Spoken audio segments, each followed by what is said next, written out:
இல்லைங்க, ஒரு கண்ணுக்கு தெரியாத ஒரு மாயை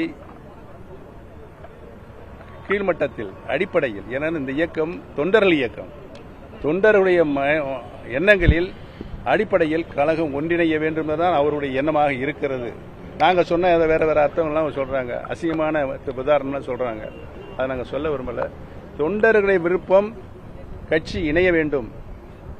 ஏனென்று சொன்னால் புரட்சித் தலைவர் எம்ஜிஆர் அவர்களும் மாண்புமிகு அம்மா அவர்களும் 50 ஆண்டு காலம் இந்த இயக்கத்திற்கு ஆற்றிய பணி, தன்னுயிரை கொடுத்து இந்த இயக்கத்தை காப்பாற்றியிருக்கிறார்கள். பல நிலைகளில் மக்களால் பெரிதும் போற்றப்படுகின்ற இயக்கமாக இந்த இயக்கத்தை வளர்த்தெடுத்தார்கள்.